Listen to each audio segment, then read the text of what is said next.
Welcome to MB academy. इस video में हम प्रोग्रामिंग लैंग्वेज C++ को यूज़ करते हुए स्नेक एंड लैडर गेम के लिए एक प्रोग्राम राइट करेंगे, जिसमें हमारे पास 2 प्लेयर्स होंगे और वो डाइस को यूज़ करते हुए गेम खेलेंगे। तो उनके जो भी नंबर्स आएंगे उनके अकॉर्डिंग वो फॉरवर्ड मूव करेंगे, और अगर किसी ऐसे नंबर पे आ जाते हैं जहाँ पे एक लैडर होती है तो उनको हम आगे की तरफ जंप करवाएंगे। लेकिन अगर वो किसी ऐसे नंबर पे आ जाते हैं जहाँ पे स्नेक का माउथ होता है तो वो वापस जाएंगे किसी भी स्पेसिफिक नंबर पे। तो इसके लिए चलते हैं डेव C++ में। तो यहाँ पे हम इंक्लूड शार्प इंक्लूड के साथ आईओ स्ट्रीम, ये हमारी हेडर फाइल है, आईओ स्ट्रीम को इंक्लूड कर लेते हैं। इसके बाद हम एक और हेडर फाइल को इंक्लूड करते हैं शार्प इंक्लूड के साथ, और वो है cstdlib, मतलब सी की स्टैंडर्ड लाइब्रेरी है ये। और इसके बाद एक और हेडर फाइल है सी टाइम। तो इसके बाद हमारी स्टेटमेंट है यूजिंग नेम स्पेस std। तो नेक्स्ट चलते हैं, यहाँ से हम मेन का फंक्शन स्टार्ट करते हैं, इंट मेन। और यहाँ पे सबसे पहले हम एक एरे बनाएंगे इंटीजर टाइप लैडर्स नंबर के लिए। तो यहाँ पे हम इंट लैडर, और ये एक हमारी एरे है तो यहाँ पे एक एम्प्टी एरे बना लेते हैं और हम इसे असाइन करेंगे।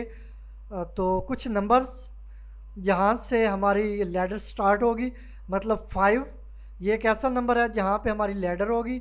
इसके बाद 20, इसी तरह हम कुछ और नंबर्स ऐड कर लेते हैं तो इन पे हमारी लैडर होगी। अगर हमारा जो एक प्लेयर है दोनों में से कोई भी वो इनमें से किसी नंबर पे जाता है तो वो उससे एक एज मिलेगा कि वो नेक्स्ट मूव करेगा कुछ नंबर्स। वो नंबर्स क्या होंगे वो आगे जाके मैं आपको एक्सप्लेन कर दूंगा। तो ये मैंने कुछ नंबर्स ऐड कर लिए हैं लैडर के लिए। तो ये 5, 20, 35, 50, 65, 80 और 90। इसी तरह हम स्नेक के लिए भी एक एरे बनाएंगे, ये इंटीजर टाइप एरे होगी। तो इसी तरह इसके लिए भी कुछ हम नंबर्स डिक्लेयर करेंगे, सच एज 15, 25, 35 या सॉरी 37, क्योंकि वो लैडर पे है 35। तो इस बात का ख्याल रखें कि एक ही नंबर पे लैडर और स्नेक ना कंसिस्ट हो। तो इसके बाद आगे चलते हैं, ऐसे ही 52, 68, 85, 98। तो ये स्नेक्स के लिए हमारे नंबर हैं। इन पे अगर हमारा कोई भी प्लेयर जाएगा तो वो कुछ स्टेप्स रिवर्स मूव करेगा। तो इसी तरह कुछ और वेरिएबल्स हमने लेने हैं। ये तो हमारी 2 एरेज थी, एक लैडर और सेकंड स्नेक के लिए। तो अब हम साइज़ डिक्लेयर करेंगे बोर्ड का, वो 100 होगा। मतलब जो हमारी ये गेम है ये 100 तक जाएगी। जो भी प्लेयर हमारा 100 तक पहले पहुंच जाएगा वो गेम को विन कर जाएगा। और इसके बाद इसमें मैक्सिमम प्लेयर्स जो हैं वो 2 होंगे। तो नेक्स्ट चलते हैं, हम गेम ओवर के लिए ले लेते हैं एक वेरिएबल। तो उसका नेम गेम ओवर ही रख लेते हैं और ये बूलियन टाइप होगा। इसको अभी के लिए फॉल्स रखते हैं। लेकिन अगर कोई भी प्लेयर 100 तक पहुंच जाएगा तो फिर हम इसको ट्रू करके गेम से एग्ज़िट करेंगे। तो इसके बाद चलते हैं एक और वेरिएबल लेते हैं करंट का। तो ये एक एरे होगी, इसमें हम असाइन करेंगे मैक्सिमम प्लेयर, तो वो 2 है। और इसके बाद इसकी पोजीशन जो है वो 0 होगी, मतलब जो भी प्लेयर है स्टार्ट में उसे पोजीशन 0 एलोकेट की गई है दोनों प्लेयर्स को। और इसी तरह आगे जो प्लेयर है वो 0 है, मतलब अभी तक हमारा ना फर्स्ट प्लेयर स्टार्ट हुआ है ना सेकंड प्लेयर स्टार्ट हुआ है। तो ये इंटीजर टाइप है, इसको आगे चल के हम यूज़ करेंगे। तो यहाँ तक आप समझ लें एक बार फिर से, यहाँ तक ये कुछ नंबर्स हैं लैडर के, इससे नीचे स्नेक्स के कुछ नंबर हैं। तो इससे नेक्स्ट हमने कुछ वेरिएबल लिए हैं जिनमें बोर्ड का साइज़ हो गया, मैक्सिमम प्लेयर्स हो गए, गेम ओवर की जो करंट सिचुएशन है वो हो गई फॉल्स सभी के लिए। इसको आगे जाके हमने ट्रू कर देना होगा। और इसी तरह आगे करंट पोजीशन है प्लेयर की, और फिर प्लेयर है जो कि अभी तक 0 हमने असाइन किया हुआ है उसको, मतलब ना अभी 1 प्लेयर है और ना 2 है। तो इसी तरह अब आगे चलेंगे हम, तो इसमें हम वाइल लूप को यूज़ करेंगे। तो यहाँ पे मैं नेक्स्ट चाहता हूँ, एक लाइन का गैप दे के मैं यहाँ पे वाइल लूप को यूज़ करूँगा और इसमें मैं कंडीशन दूंगा कि while game over is not, मतलब जब तक हमारी गेम ओवर ट्रू नहीं हो जाती, मतलब अभी तक फॉल्स है ना, जब तक इसकी जो स्टेटस है वो ट्रू नहीं होता तब तक हमारा ये लूप चलता रहेगा और हम गेम खेलते रहेंगे। तो यहाँ पे मैं स्ट्रिंग डिस्प्ले करवाता हूँ एक स्नेक एंड लैडर गेम। तो ये टाइटल होगा हमारी जो गेम है या जो हमारा प्रोग्राम है आज का। और इससे नेक्स्ट मैं यहाँ पे डिस्प्ले कराऊंगा करंट प्लेयर। तो जो भी पहले प्लेयर खेलेगा या दूसरे नंबर पे जो प्लेयर खेल रहा होगा उसकी यहाँ पे स्टेटस डिस्प्ले होगी। तो यहाँ पे करंट प्लेयर इज़, या इसको रहने देते हैं करंट प्लेयर, और यहाँ पे हम करेंगे प्लेयर +1। तो पहले जो प्लेयर 1 है वो स्टार्ट करेगा गेम को। तो +1 इसलिए किया है क्योंकि प्लेयर को हमने 0 असाइन किया हुआ था। तो 0 और +1 होगा तो इस तरह प्लेयर 1 हो जाएगा। और इसके बाद एंडल यूज़ किया। अब यहाँ पे हम एक लाइन सी ले लेते हैं इसके बाद। तो यहाँ पे मैं एक लाइन सी ले रहा हूँ, आप सिंगल लाइन भी ले सकते हैं। मैंने यहाँ पे इक्वल साइन यूज़ करते हुए एक लाइन बनाई है। इसके बाद चलते हैं, हमने प्लेयर और उसकी जो करंट पोजीशन है उसको डिस्प्ले करवाना है। मतलब दोनों प्लेयर्स, जो हमारे पास 2 प्लेयर्स हैं वो होंगे डिस्प्ले, और उनकी जो भी करंट पोजीशन होगी वो डिस्प्ले करवाएंगे। उसके लिए हम लूप चला लेते हैं यहाँ पे फॉर इंट आई को 0 असाइन किया, और ये कब तक चलेगी, जितने हमारे मैक्सिमम प्लेयर का साइज़ है वो 2 है तो ये 2 टाइम चलेगी, और i++। इसके बाद हम चलते हैं नेक्स्ट, हमने यहाँ पे फर्स्ट प्लेयर और उसकी पोजीशन डिस्प्ले करवानी है, और फिर सेकंड प्लेयर और उसकी पोजीशन डिस्प्ले करवानी है। तो यहाँ पे हम करेंगे प्लेयर, ये एज अ स्ट्रिंग होगा, और इसके बाद i+1, मतलब प्लेयर 1 ये डिस्प्ले होगा, और इसके सामने हम उसकी जो भी पोजीशन होगी वो हम डिस्प्ले करवाएंगे। मतलब अभी वो पोजीशन 0 पे होगा तो सबसे पहले पोजीशन 0 डिस्प्ले होगी। तो यहाँ पे हम कर लेते हैं इज़ एट पोजीशन, मतलब player 1 is at position. Is at position ये एक स्ट्रिंग होगी। तो यहाँ पे हम ये स्ट्रिंग डिस्प्ले करवाने के बाद जो भी पोजीशन होगी वो डिस्प्ले करवाएंगे। तो उसके लिए हमने बनाया था करंट की एक एरे बनाई थी, वो यहाँ पे हम डिस्प्ले करवाएंगे करंट आई। तो ये इंडेक्स नंबर होगा, मतलब आई भी 0 पे है अभी के लिए, और इसके बाद जो 1 है वो भी 0 पे होगी। तो इस तरह दोनों प्लेयर्स की पोजीशन अभी के लिए 0 है। और इसके बाद हम यहाँ पे एक लाइन ले लेते हैं इसके नीचे भी। तो मैं यहाँ पे इसको पीछे ज़रा मूव करवा दूँ ताकि आगे हमें बार यूज़ ना करनी पड़े। तो यहाँ पे मैंने एक उसी तरह एक लाइन ले ली है। तो ये फॉर लूप है, इसके अंदर ही हमने लिया। तो ये अभी के लिए सेपरेट होंगे प्लेयर 1 और प्लेयर 2, और इनकी पोजीशन ये बिल्कुल सेपरेट होंगी। तो शायद अभी के लिए आप कंफ्यूज हो रहे हूँ, तो मैं इससे डिस्प्ले करवा के ना आपको शो करवा देता हूँ कि क्या आउटपुट आ रहा है। तो ये हमारी क्लोजिंग है वाइल लूप की, और ये नीचे है हमारी मेन की। मेन के मैं स्पेलिंग ठीक से डिफ़ाइन कर दूँ, मेन। तो अभी के लिए हम ये वाइल लूप को कमेंट आउट कर रहे हैं क्योंकि अभी के लिए हम इसको एग्जिट नहीं कर रहे तो फिर ये चलती रहेगी, इसलिए हम इसे कमेंट आउट कर रहे हैं। जस्ट हमने डिस्प्ले देखना है। तो इसे मैं सेव कर रहा हूँ स्नेक एंड लेडर के नाम से, और यहाँ पे हम इसे रन कर चुके हैं। तो यहाँ पे आप देख सकते हैं ये हमारा टाइटल है। उसके बाद करंट प्लेयर हमारा 1 है, और जो 1 प्लेयर है उसकी पोजीशन वो भी 0 है, और इसी तरह जो प्लेयर 2 है उसकी भी जो करंट पोजीशन है वो 0 है। तो ये डिस्प्ले हो चुका है हमें। तो अगर हम इसमें जो प्लेयर 1 और 2 में एक डिवाइडर सा है उसे निकाल दें तो ज़्यादा बेटर होगा। तो वो मैं निकाल देता हूँ। अभी के लिए मैंने इसे फॉर लूप की बॉडी में डिफ़ाइन किया हुआ है, तो उसके लिए इसे फॉर लूप की बॉडी से मैं बाहर ले जाऊंगा जो ये मैंने लाइन बनाई हुई है। तो फिर दोनों प्लेयर कंबाइन हो जाएंगे और उसके बाद हमें ये लाइन डिस्प्ले होगी। तो उसके लिए मैं यहाँ पे इसकी क्लोजिंग डिफ़ाइन कर लेता हूँ। अभी के लिए ये अंदर है जो लाइन है, तो मैं इसे बाहर डिफ़ाइन कर देता हूँ। तो यहाँ पे इससे पहले मैंने इसकी क्लोजिंग भी यहाँ पे एडजस्ट कर ली है। अब चलते हैं नेक्स्ट। अब हमने डाइस थ्रो करनी है, और जो भी नंबर आएगा उसके अकॉर्डिंग हमने प्लेयर को नेक्स्ट मूव करवाना है, मतलब फॉरवर्ड मूव करवाना है। तो उसके लिए हम यहाँ पे फंक्शन बनाते हैं रैंडम नंबर के लिए। ताकि जो डाइस हो उससे हमें एक रैंडम नंबर मिले।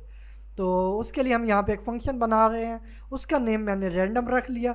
इसमें फॉर्मल आर्गुमेंट्स मैं दे रहा हूँ, एंड मेन और एंड मैक्स, मतलब मिनिमम और मैक्सिमम।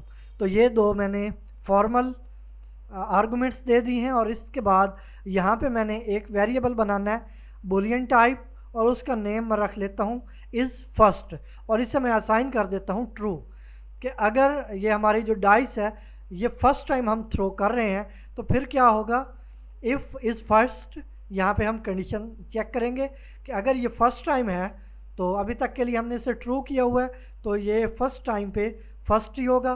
तो यहाँ पे हम एस रैंड का फंक्शन यूज़ करेंगे। ये एस रैंड का फंक्शन क्या करता है कि ये हर बार न्यू, मतलब एक नया सिरे से वैल्यू जनरेट करता है। तो इसमें क्या वैल्यू जनरेट करेगा वो हम इसमें डिफ़ाइन करते हैं स्टैटिक कास्ट। तो ये एक मेथड है जो कि ASCII करैक्टर्स में से हमें कुछ करैक्टर देता है, वो कौन से देता है वो हम यहाँ पे डिफ़ाइन करते हैं। तो अभी के लिए हम अनसाइंड रख रहे हैं इसे, लेकिन इसकी टाइप हम बता रहे हैं कि ये इन टाइप होगा, मतलब इंटीजर होगा। इसके बाद हम यहाँ पे ले रहे हैं टाइम, और टाइम को 0 असाइन कर रहे हैं, मतलब इसमें आर्गुमेंट 0 पास कर रहे हैं। तो अब एक बार फिर से समझें, यहाँ पे जो स्टैटिक कास्ट है ये हमें ASCII जो सेट है उसमें से कोई भी नंबर जहाँ जो हम यहाँ पे डिफ़ाइन करेंगे उससे लेके आगे जहाँ तक हमारी लूप चलेगी वहाँ तक हमें नंबर रिटर्न करता है। अभी तक हमने क्या नंबर होगा वो इसे डिक्लेयर नहीं किया।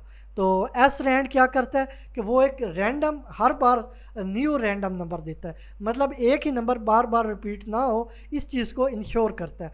इसके बाद जो टाइम 0 हमने किया है, मतलब हर बार नए सिरे से जो हमारी डाइस हो वो थ्रो होगी।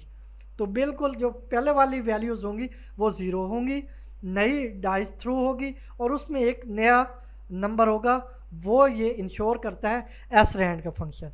तो इससे आगे हमने ये जो हमारा फंक्शन है इसे रिटर्न करवाना है एक रैंडम नंबर। तो अभी तक तो इस चीज़ को इंश्योर कर रहे थे कि हर बार न्यू नंबर आए, लेकिन अब इंश्योर करेंगे कि जो नंबर हो वो रैंडम नंबर हो। तो उसके लिए हमारे पास मेथड है मिनिमम प्लस रैंड फंक्शन, और इसका मॉड लेंगे मैक्सिमम, इसमें हम पैरेंथेसिस यूज़ करेंगे ताकि ये जो प्रोसीजर है ये पहले होना चाहिए। तो यहाँ पे मैक्सिमम माइनस मिनिमम प्लस 1, तो ये हमें इंक्लूसिव एक नंबर देगा जो कि रैंडम नंबर होगा। तो जैसा कि हमारे पास रेंज होगी 1 से 6 तक, तो मैक्सिमम हमारा 6 हो गया और जो मिनिमम है वो 1 हो गया। तो 6 में से 1 माइनस होगा तो 5 बच गया, और इसके बाद प्लस 1 हो जाएगा तो 6 होगा। तो हम मॉड लेंगे रैंडम के साथ। तो फ़र्ज़ करें जो हमारा रैंडम नंबर है वो 3 होता है, तो फिर हमारे पास जो रिमाइंडर आएगा वो 3 आएगा, और उसमें जो मिनिमम है वो हम प्लस कर देंगे। तो इस तरह 4 एक रैंडम नंबर हमें रिटर्न होगा। तो नीचे हमने असाइन करना है, रेंज एक बतानी है, तो उसके लिए हमने डाइस का फंक्शन बनाया और ये हमें रिटर्न करेगा रैंडम, और वो कहाँ से कहाँ तक होगा, 1 से 6 तक होगा, मतलब 1 से स्टार्ट होगा 6 तक, और इसमें से कोई भी एक रैंडम नंबर हमें रिटर्न होगा इस फंक्शन के थ्रू। तो आई होप यहाँ तक आप समझ चुके होंगे कि किस तरह हमने एक रैंडम नंबर लेना है जिसकी रेंज 1 से 6 तक होगी। तो इससे नेक्स्ट चलते हैं, हमने इस डाइस को थ्रो करना है, तो जो भी नंबर हमें गेट होगा उसके अकॉर्डिंग हमने प्लेयर को नेक्स्ट मूव करवाना है, फॉरवर्ड मूव करवाना है। तो उसके लिए हम यहाँ पे पहले एक स्ट्रिंग डिस्प्ले करवाते हैं सी आउट प्लेयर।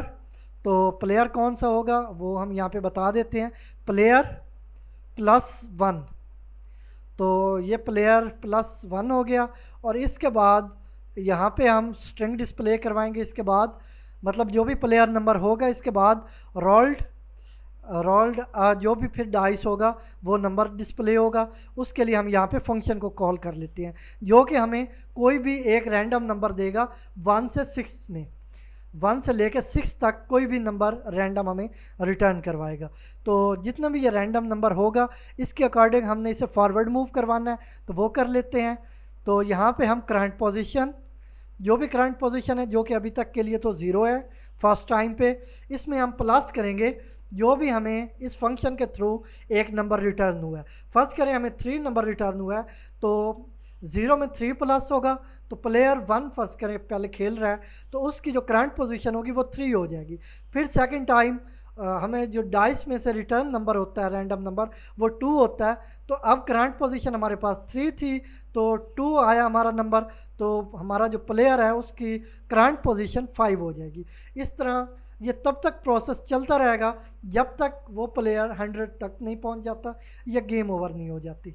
तो गेम ओवर कैसे होगी कि दोनों प्लेयर्स में से किसी एक प्लेयर को पहले 100 तक पहुंचना पड़ेगा।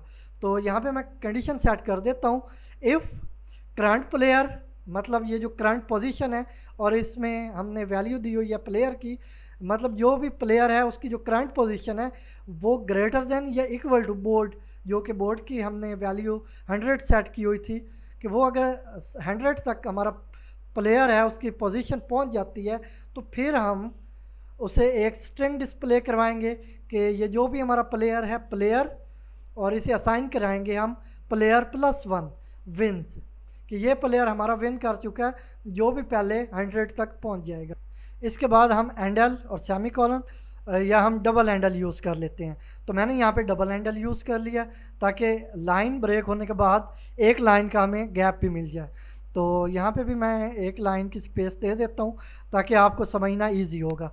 तो इसके बाद हमने जो स्नैक है और लैडर्स हैं उनको हमने यूज़ करना है। तो वो कैसे करेंगे, हमने कुछ नंबर्स उनके लिए डिफ़ाइन किए हुए थे, जैसा कि ये लैडर के लिए थे कुछ नंबर्स और इसके बाद स्नैक्स के लिए थे। तो अगर इनमें से हमारा प्लेयर किसी भी अगर जहाँ पे हमारी लैडर है वहाँ पे पहुँच जाता है तो उसे हम एडवांटेज देंगे कुछ नंबर्स का। तो वो कैसे देंगे, उसके लिए हम यहाँ पे सबसे पहले फॉर लूप यूज़ करेंगे। तो अगर फॉर लूप इसलिए यूज़ करेंगे कि इनमें से अगर हमारा जो प्लेयर है उसकी जो पोजीशन है वो किसी नंबर के साथ मैच हो जाती है, मतलब किसी लैडर नंबर पे पहुंच जाता है, तो फिर हमने उसे बेनिफिट देना है कुछ नंबर्स का। तो वो मैं यहाँ पे हैंडल कर रहा हूँ। इंट आई को 0 असाइन किया। इसके बाद मैंने इसका साइज़ डिफ़ाइन करना, मतलब कितने टाइम हमारी ये लूप चलेगी। तो साइज़ ऑफ लैडर, और इसको हमने डिवाइड कर देना है साइज़ ऑफ, ये साइज़ ऑफ हमारा बिल्ट इन मेथड है जो कि हमें जो हमारी ये अरे है उसका साइज़ बताएगा। और इसके बाद हमने इसको डिवाइड किया साइज़ ऑफ लैडर और इसमें इंडेक्स 0 दे दिया। तो ये हम क्या कर रहे हैं, बेसिकली जितना टोटल इसका साइज़ है उसको डिवाइड कर रहे हैं एक इंडेक्स पे। तो इस तरह हमारे पास ये बाइट्स रिटर्न होंगे हमें, मतलब हमारी जो लूप है वो जितने भी हमें यहाँ से बाइट्स मिलेंगी उनके अकॉर्डिंग चलेगी, और जब वो बाइट्स कंप्लीट हो जाएंगे उसके बाद हमारी ये लूप डिसकंटिन्यू हो जाएगी। इस तरह हमने i++ किया कि ये स्टेप बाय स्टेप चलती रहे आगे। तो इसके बाद उस टाइम तक चले जब तक ये हमारे बाइट्स कंप्लीट नहीं हो जाते। इसके बाद मैंने यहाँ पे इसको फॉरवर्ड मूव करवाना है, एक एज देना है। तो उसके लिए पहले कंडीशन चेक कर रहा हूँ कि इफ़ करंट मतलब जो भी पोजीशन होगी प्लेयर की वो अगर मैच करती है किसी ऐसे इंडेक्स नंबर पे जहाँ पे हमारा लैडर है तो फिर हम उसे कुछ स्टेप फॉरवर्ड मूव करवा देंगे। तो यहाँ पे मैं स्ट्रिंग डिस्प्ले करवा रहा हूँ प्लेयर, और प्लेयर +1 इसे असाइन कर दिया, मतलब जो भी प्लेयर हो वो यहाँ पे डिस्प्ले हो। और इसके बाद यहाँ पे आगे स्ट्रिंग स्टार्ट होगी क्लाइंब अ लैडर। तो ये एक लैडर वो क्लाइंब करेगा और वो कितना होगा, वो एक रैंडम नंबर जो भी हमें डाइस फंक्शन रिटर्न करेगा तो उसके अकॉर्डिंग वो आगे मूव करवा जाएगा।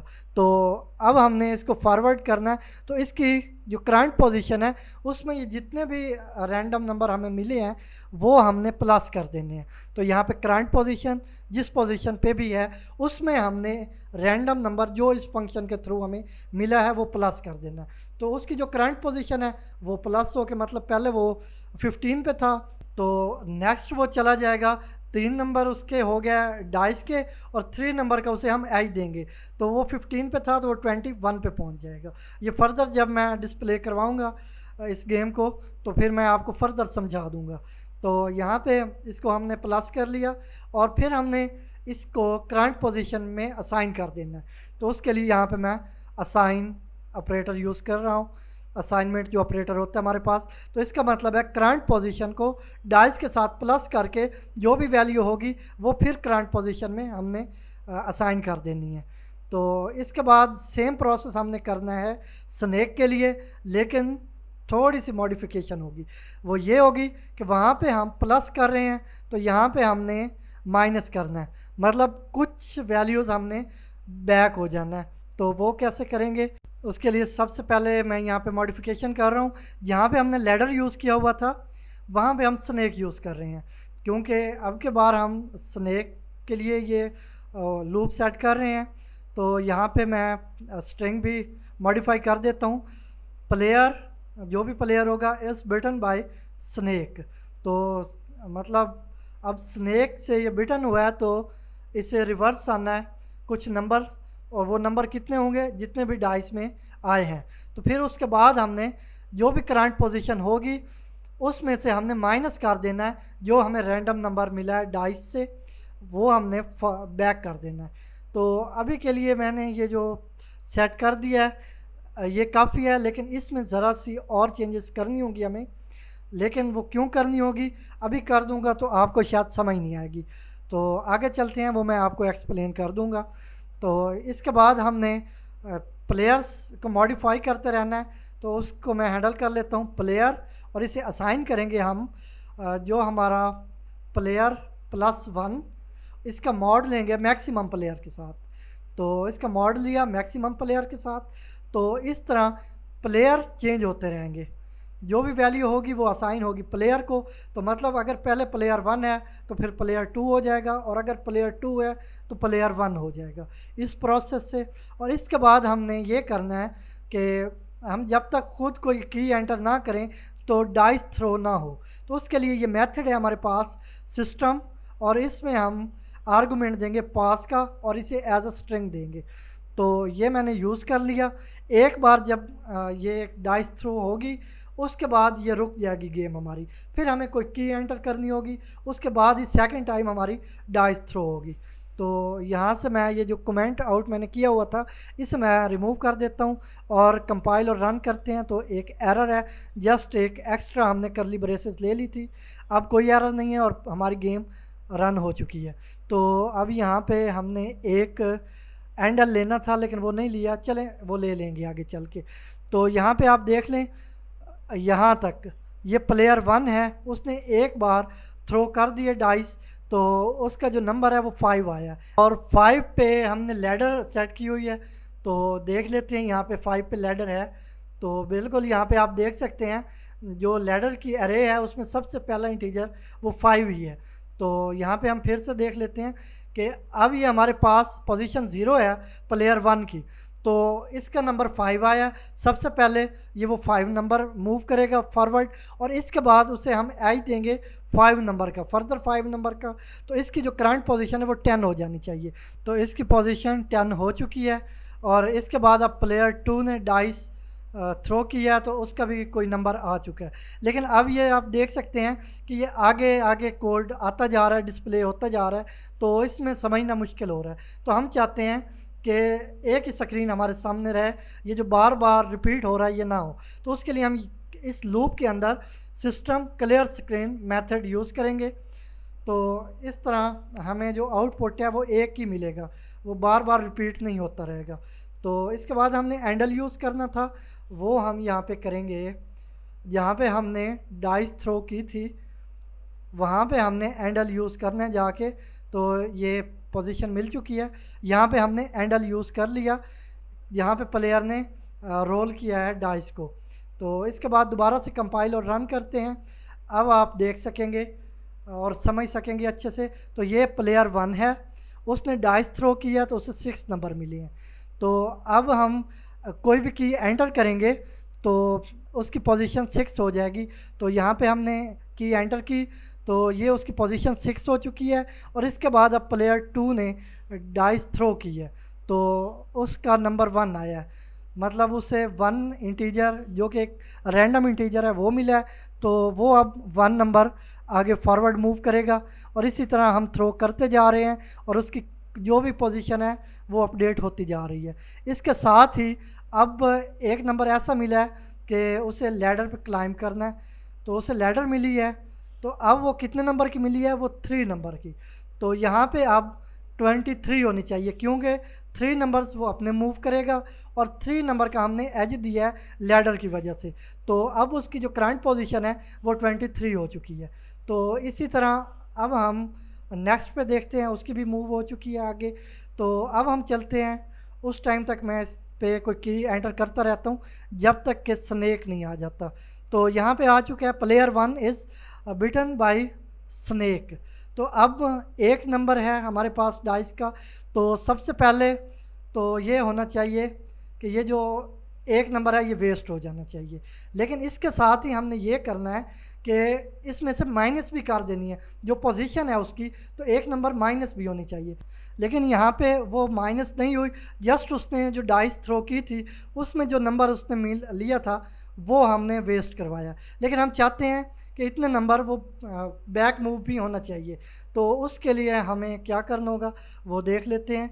वो यहाँ पे हमने जो माइनस किया हुआ था करंट पोजीशन से डाइस को, इससे एक बार फिर से हम यहाँ पे डिफ़ाइन कर देते हैं। मतलब एक तो उसका वो नंबर वेस्ट होगा और इसके बाद उतने ही नंबर वो माइनस भी होगा अपनी करंट पोजीशन से। तो इसलिए हमने इसको दोबारा से यूज़ कर लिया। अब चलते हैं, इसको चेक कर लेते हैं। तो यहाँ पे मैं की एंटर करता रहूँगा तब तक जब तक कि स्नेक पे नहीं पहुँच जाते हम। तो यहाँ पे मैं कीज़ एंटर कर रहा हूँ। तो अब यहाँ पे हम उस पोजीशन पे आ चुके हैं जहाँ पे स्नेक है। तो यहाँ पे 1 नंबर माइनस होना चाहिए। तो ये प्लेयर 2 है, इसकी करंट पोजीशन 14 है। तो एक तो इसका 1 नंबर लॉस हुआ और इसके बाद एक पोजीशन माइनस भी मूव हुआ। तो अब ये 13 पे आ गया। तो अब ये ठीक से काम कर रहा है। मतलब जिस तरह हम लैडर से बेनिफिट ले रहे हैं उसी तरह स्नेक से हमें लॉस भी मिल रहा है। तो इसके बाद हम इसको एंटर करते जाएंगे उस टाइम तक जब तक कि हमारा कोई प्लेयर गेम को विन नहीं कर लेता। तो मैं यहाँ पे कीज़ एंटर करता जा रहा हूँ और ये हमारी पोजीशन मॉडिफाई होती जा रही हैं। तो यहाँ पे मैं फर्दर कीज़ एंटर कर रहा हूँ। तो आप इसकी पोजीशन चेंज कर सकते हैं। मतलब मैंने 100 तक रखा हुआ था, आप इसको 50 तक रख सकते हैं। तो यहाँ पे 100 पे पोजीशन पहुँच चुकी है। मतलब 95 पे था प्लेयर, तो नेक्स्ट उसने डाइस थ्रो की तो उसे 5 नंबर मिले। तो अब उसकी जो पोजीशन है वो 100 हो चुकी है। तो इस तरह जो प्लेयर 2 है वो गेम विन कर चुका है। अच्छा, इसके बाद हमारी गेम ये सारी ठीक से काम तो कर रही है, लेकिन जस्ट इसमें एक छोटी सी कमी रह गई है।